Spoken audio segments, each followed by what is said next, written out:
Assalamualaikum dan selamat kembali kepada semua. Jadi dalam video kali ini kita nak cakap pasal dashcam makan bateri kereta. Ya, betul. Dalam kes saya memang dashcam yang saya pasang tu makan bateri kereta sampai habis je, sampai kereta tak boleh nak buka. Okey, seperti yang korang tahu, saya ada buat video sebelum ni pasal pasang dashcam dekat Honda BR-V mak saya. Lepas tu dalam selang 4 hari macam tu, saya tak boleh nak unlock kereta. Maksudnya bila kita tekan kunci kereta tu, nak buka kereta tu memang tak ada apa-apa feedback. Tapi dekat kunci tu dia ada lampu, ada infrared punya lampu, tapi kereta tak terbuka. Dia macam tak ada apa-apa langsung feedback elektrik ke elektronik ke untuk bagi respon yang kereta tu masih ada power untuk hidup ataupun untuk dibuka. Jadi sebelum saya teruskan lagi perbincangan pasal isu ni, saya minta jasa baik korang lah untuk subscribe video saya, untuk like dengan share kepada keluarga korang, sahabat-sahabat korang kat luar sana, in case kepada siapa yang nak pasang dashcam ni dan diorang juga terjadi kes macam saya ni, at least boleh jadikan sebagai panduan lah untuk korang pada masa akan datang nanti. Sebelum tu kita roll kita punya intro dulu.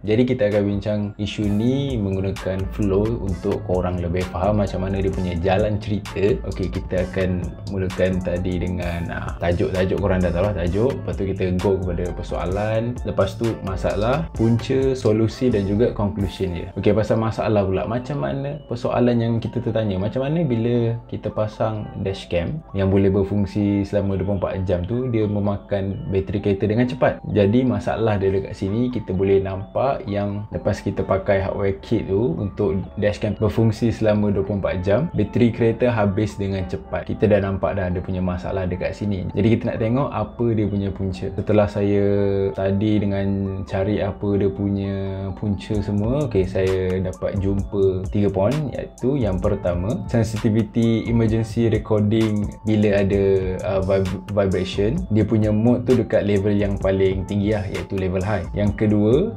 dekat rumah saya ni ada kucing, iaitu kucing yang saya selalu bagi makan lah. Saya tak bela pun, just bagi makan, letak dia dekat luar. Kucing tu dia selalu lompat atas kereta. Jadi bila dia lompat atas kereta dengan sensitivity yang tinggi, dia akan trigger emergency recording tu lah selama beberapa minit yang kita telah tetapkan dekat dashcam tu. Dan yang poin ketiga adalah kereta kurang bergerak.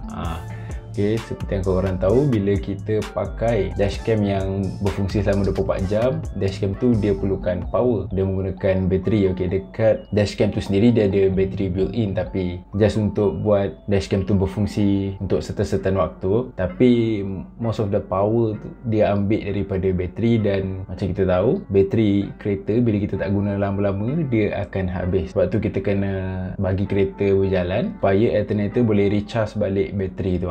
Jadi kita pergi pula kepada solution dia. Untuk solution yang saya dapat bila saya study pasal isu ni, yang pertama kita kena kurangkanlah sensitivity vibration detection tu. Bila ada apa-apa gegaran, dan kamera tu akan buat emergency recording kepada mode yang paling rendah, iaitu mode low. Lepas tu yang kedua, kita kena pastikan kita gerakkan kereta tu lah. Jangan biarkan dia parking je dekat dalam garaj ke dekat luar ke. Kita kena gerakkan kereta tu, ataupun kita kena guna kereta tu at least dalam 15 minit paling minimum pun, supaya alternator boleh recharge balik bateri yang ada dekat dalam kereta tu. Dan bila dia dah recharge balik, dia boleh bagi power dekat dashcam tu lah, untuk dashcam tu sentiasa berfungsi selama 24 jam. Yang ketiga pula, kita guna sambungan wayar yang asal, iaitu menggunakan wayar power socket tu. Kita tambah je balik dekat tempat yang sama bila kita nak parking kereta dalam satu tempoh yang lama lah. So kita cabut balik sistem 24 jam tu dan kita pasangkan wayar tu sambung dekat power socket. Tapi benda tu dia dah defeat the purpose of kita pasang dashcam untuk dia berfungsi selama 24 jam. Yang keempat, jangan pakai hardware kit, iaitu just pakai sambungan yang biasa yang sambung kepada power socket tu. Sama juga, dia defeat purpose of pakai dashcam untuk berfungsi selama 24 jam. Dan yang kelima adalah jangan bagi kucing lompat atas kereta kita, iaitu kurung kucing tu dekat sangkar ke, which is saya takkan buat lah, sebab saya memang biar kucing tu lepas. Takkan kita nak kawal pula yang macam bila kucing nak lompat atas kereta, kadang-kadang dia tiba-tiba dia lompat, kita tak tahu dia punya pergerakan, prediction tu kita tak tahu. Kita buang solution yang kelima, buang solution yang keempat, dan yang ketiga tu kita gunakan solution yang pertama dan yang kedua. Jadi itulah conclusionnya untuk video kali ini.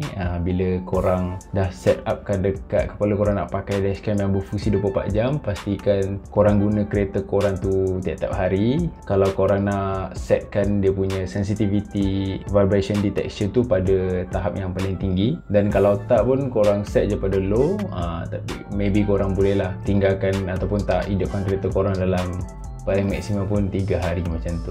Tapi sebab in the first place pun 70 mile buat sistem 24 jam ni, dia beranggapan kita akan guna kereta tu tiap-tiap hari je. Sistem 24 jam ni berfungsi bila pagi kita pergi kerja, pergi ke mana-mana gunakan kereta tu, dan malam tu kita bila parking, sistem tu berfungsi untuk menjaga kereta kita in case kalau ada apa-apa yang terjadi di dekat kereta kita lah. That's why dia ada pilihan mode tinggi atau rendah. Jadi saya rasa itu saja untuk video simple kali ni. Harap video kali ni dapat membantu korang nanti bila korang nak pasang dashcam yang menggunakan sistem 24 jam ni, ada pengawasan 24 jam. Jadi kalau korang ada apa-apa pendapat ke cadangan, korang boleh tinggalkan lah korang punya komen dekat ruangan komen di bawah. Macam biasa, jangan lupa untuk subscribe, like dengan share dekat semua orang boleh. Jadi semua orang boleh tahu lah pasal isu ni kan. Dan semoga kita berjumpa lagi dalam episod akan datang. Assalamualaikum dan adios.